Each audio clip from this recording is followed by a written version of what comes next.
A single FA-18 Super Hornet costs over $67 million. One aircraft carrier holds up to 90 of them. That is more than $6 billion sitting on a steel deck in the middle of the open ocean. And storm season does not care about any of that. The U.S. Navy has lost aircraft to storms before, not to enemy missiles, not to combat, but to wind and waves.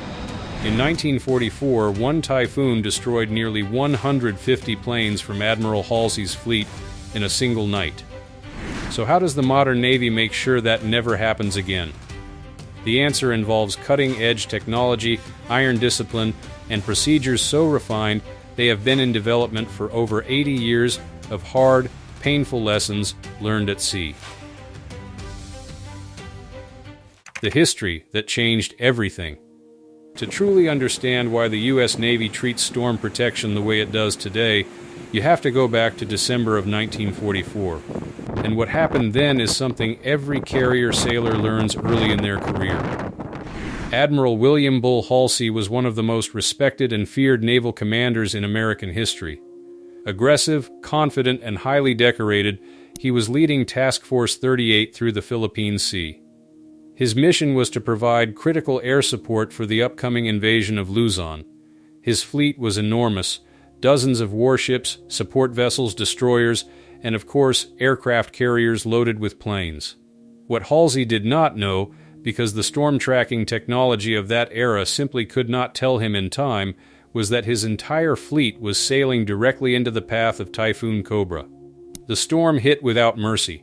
Winds reached over 100 miles per hour, waves climbed beyond 70 feet, 3 destroyers capsized and sank beneath the waves, over 800 American sailors lost their lives, and nearly 150 aircraft were either destroyed on deck or swept completely overboard, gone to the bottom of the Pacific without a single enemy bullet being fired.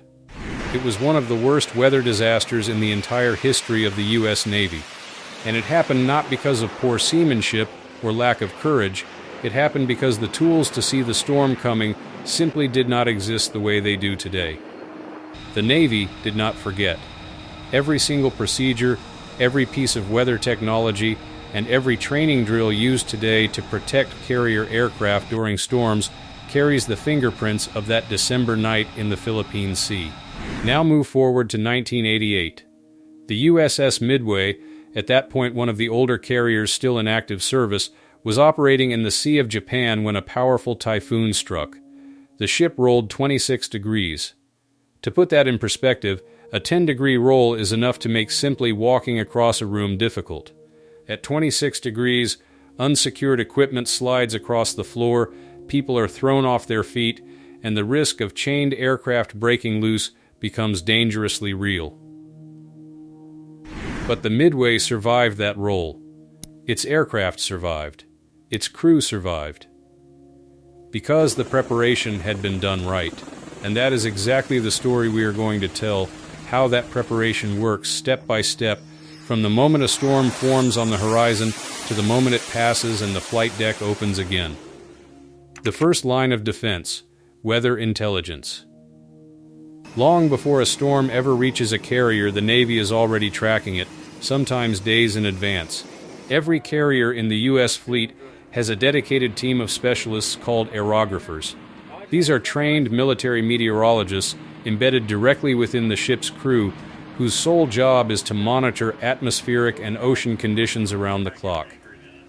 They feed constant updates directly to the ship's command team, the captain, the executive officer, and the strike group commander. But they do not work in isolation. Shore-based meteorology centers positioned around the globe provide additional satellite imagery, updated storm models, and detailed ocean data that refresh every few hours. When a storm system begins forming anywhere in the carrier's operating area, it gets flagged and tracked from the very beginning, long before it becomes dangerous. The first and always preferred option is avoidance.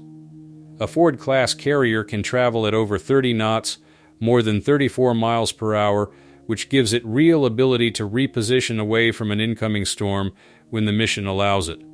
Carriers are not slow, lumbering targets. They can move, and they do, but sometimes avoidance is simply not an option. Active combat operations do not pause for weather. Orders from Fleet Command have to be followed. And some storms, particularly the massive typhoons that form and intensify rapidly in the western Pacific, can grow so fast that steering completely clear of them is not always realistic. When avoidance fails, the second layer of defense takes over. Before we dive deeper, please take a second to like this video and subscribe. Over 98% of viewers watch without subscribing. It costs you nothing but makes a huge difference to us. Locking down the flight deck.